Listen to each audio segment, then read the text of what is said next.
What's going on, everybody? It's Thursday, May 25th, 2023, day log episode number 9, volume 2. Today we're going to cover ES and the price action that unfolded. So I talked about how last night, how we're in a very decoupled market where if you look at the other closely related assets, NQ, YM, dollar, all of them are kind of doing things oppositely to each other, and they're not following each other intangibly, and it creates really hard analysis for me. And you guys saw even today I took a loss, even though the model was there, even though everything that I would have took it 100 out of 100 times. There would have been no questions asked. I was fairly confident in price going lower today. Unfortunately, we did not get that. There was no reason to look for higher prices, in my opinion.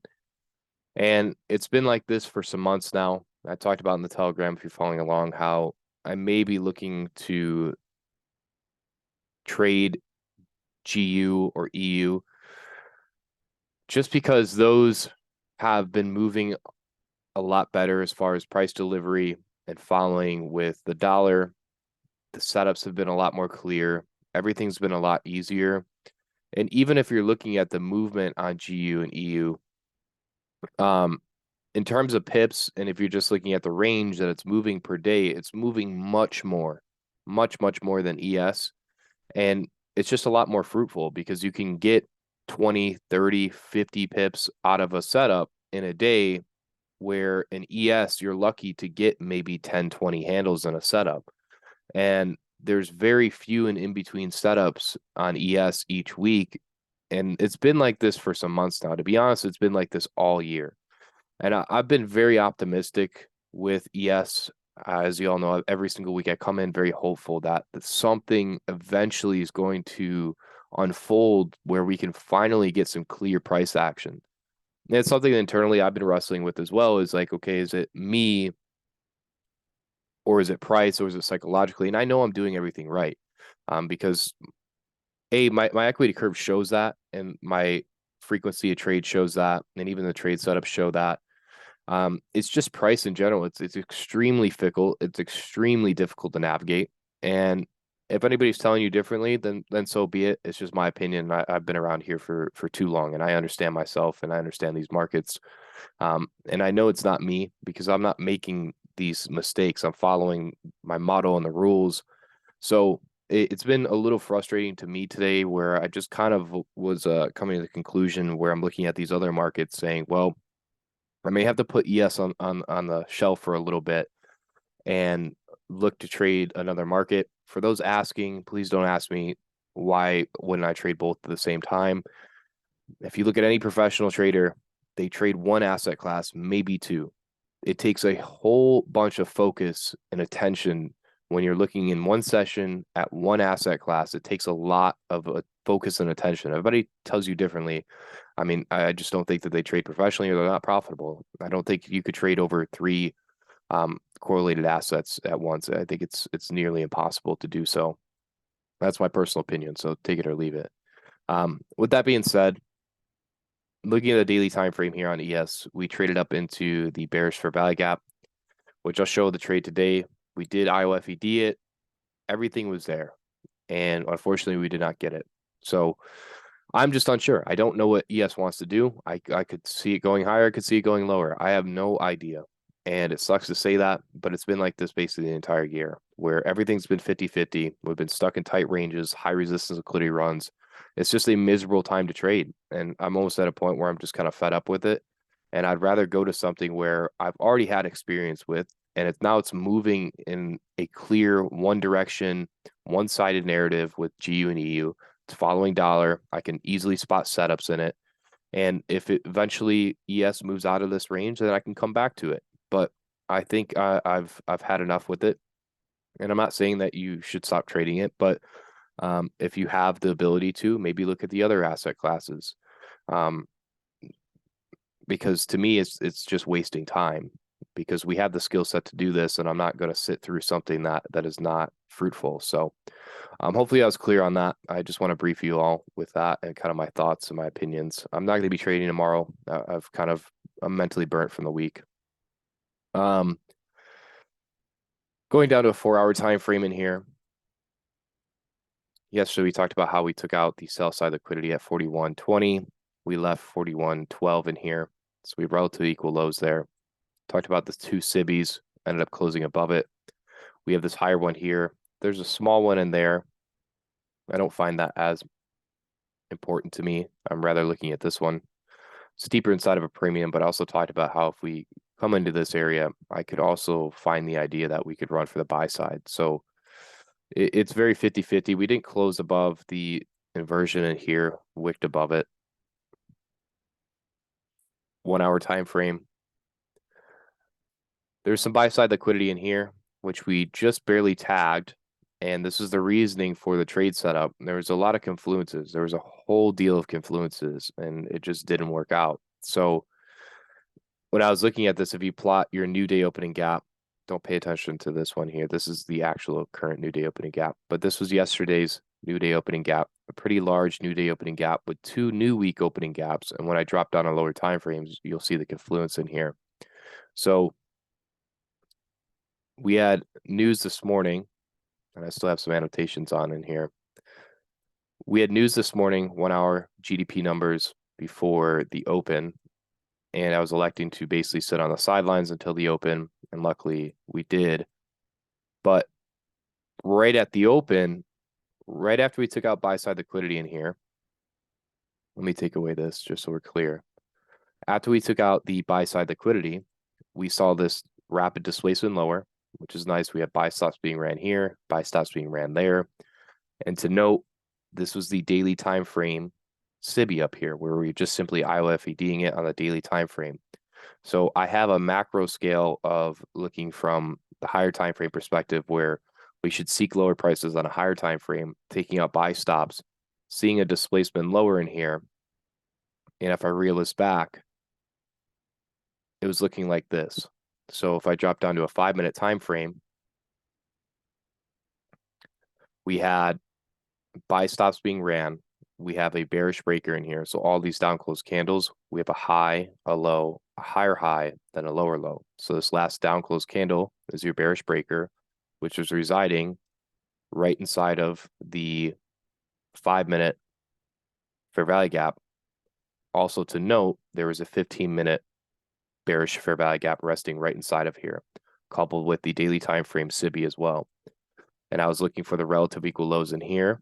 So 41.35, I took your attention towards. I was going to see if we could get down into, let me plot this on, this new week opening gap. So all inside of this area, we have fair value gap nested from a 15.5 all the way down to a 1 with a bearish breaker after running out sell stops, rapid displacement lower, returning into a premium. We have the daily SIBI up here. We have two new week opening gaps. We have a new day opening gap. We also had bearish SMT in here.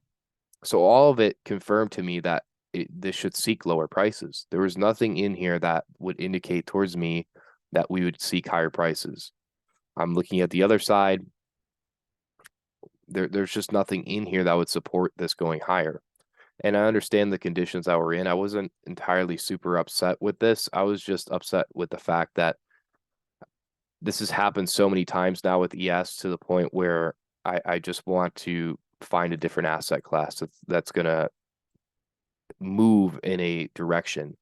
And for those saying that, yes, there is 5-handle runs, but with the account, if you haven't been following along with me, I don't trade 5-handle runs with this account with spread. It's just not worth it to me. I've tried the style. It's okay. I would rather like to trade something where I can maximize it. I can go for 10, 20, 30 handles in a trade. That's the way I like to trade. It fits my model and my personality better. So yes, there's 5-handle runs in here. That's fine, but it's not what I'm looking for. It's not my model. So in here, after we displaced lower, we had a 5-minute bearish order block in here, and it had left a 5-minute fair value gap as well right there. So from this point in time, after we displace away from this area, with all those determining factors, we have a bearish order block in here. It should not break the mean threshold of this bearish order block. Why? Because we're changing state of delivery in here. This is basically your barrier. It shouldn't return back into this area in here because we've already done the work. We've already returned to a premium. We've already rejected off the breaker, the fair value gap, the new week opening gap, the new day opening gap. So we should just continue lower and start respecting bearish order flow in here. And I was telling you guys how we were taking a little bit too long for my liking. It was not moving in a fast directional speed for me. And we came up into the bearish order block, rejected off of it. And this is where I was seeking 41.35. I was fairly confident that we were going to get it. And then we just stalled around it here. And we were moving around. And as soon as we came up to the mean threshold and we closed above it, I closed out my trade. Why? Because price A is already respected it once, twice, 3 times, 4 times, and moves above the mean threshold. I immediately have to close the trade. Why? Because this is our last line of defense.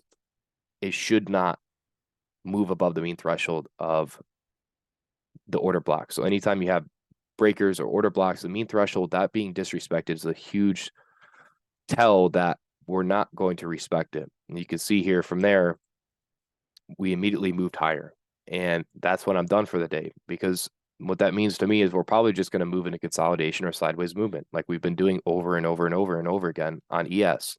So from here, we just moved sideways the entire day. And I wasn't going to try to chase anything. There's no point. I don't trust anything. My level of confidence in price is so very low. You can hear it in my voice today. I'm at a point where I'm not frustrated or mad. So I don't think I'm just, I guess I would say, disappointed. And I would rather elect to move to something, and I'll show you GU at the end of the video here, how price should really be moving. And it's a point where we work so hard to understand these concepts that even me, I've spent so much time with these.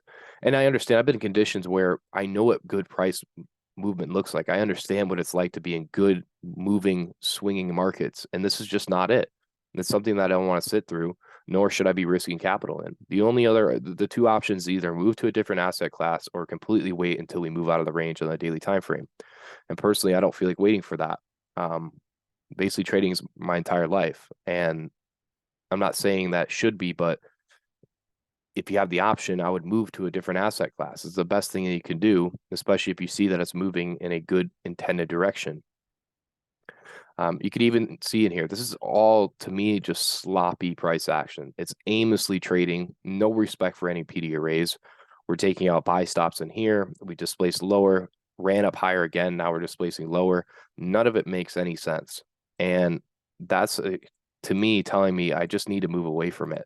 And it's not just today. It's not just been the last week. It's not just been since I've been doing these videos. It's been for months on end, like probably since, I would say, November of last year when things got really weird. And once price, moves into a better condition, and I can see that.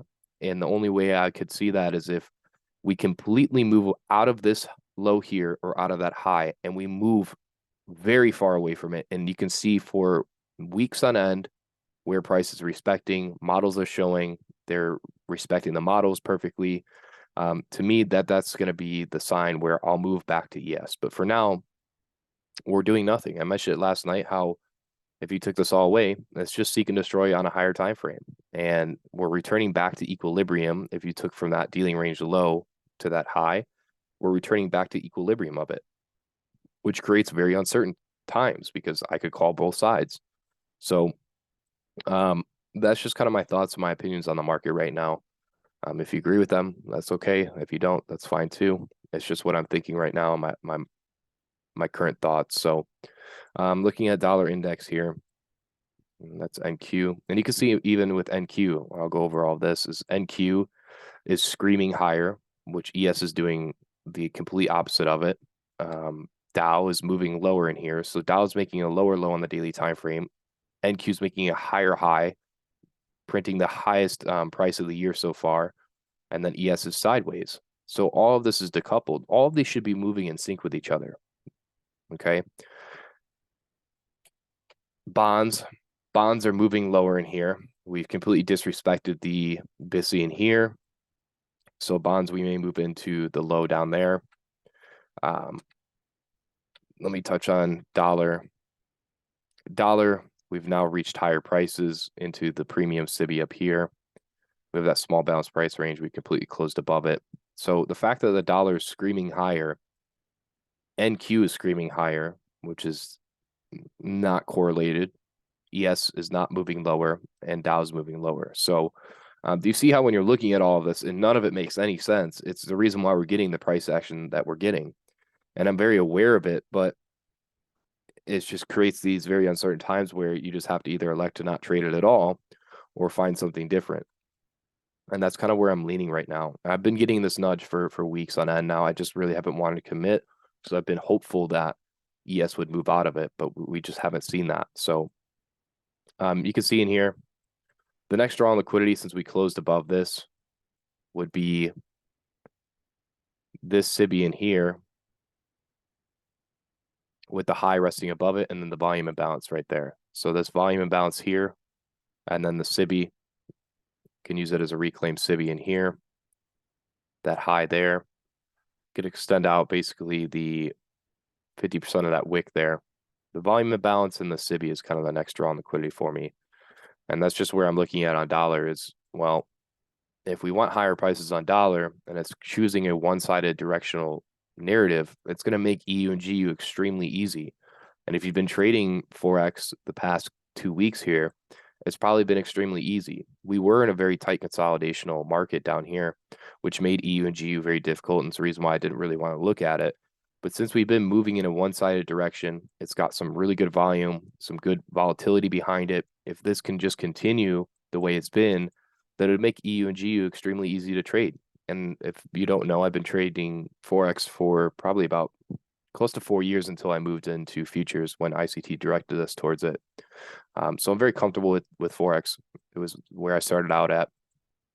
So I'm not going to be doing anything tomorrow, but it's something that I'm going to be heavily considering. Looking at dollar or GU, I don't have anything fully marked up in here, but just eyeing it is we moved into the premium SIBI on the weekly time frame. We displaced lower in here. Daily time frame, we had a fair value gap in here, and then an inversion fair value gap, which I mentioned this in a couple of weekly forecasts, maybe a couple daily logs. And I said we were likely to move into the sell side at the lows here, and then we did that. I think the next draw would be here, and then the volume imbalance down here. So that's what I'm looking at as far as GU. We'll just have to kind of see. I'll keep you guys updated. So that's going to be it for today. Let me go ahead and touch on the account. So today I took a basically 1% loss on ES. Go down to here. So I had 2 entries in here. I ended up getting stopped out on both. It's perfectly okay. I was risking 1%. I was quite confident in it, but we didn't get it. It is what it is. Basically break even for the week. Yeah, that's going to be it for me today and probably it for this week. Until tomorrow, good luck in trading, everybody. Be safe.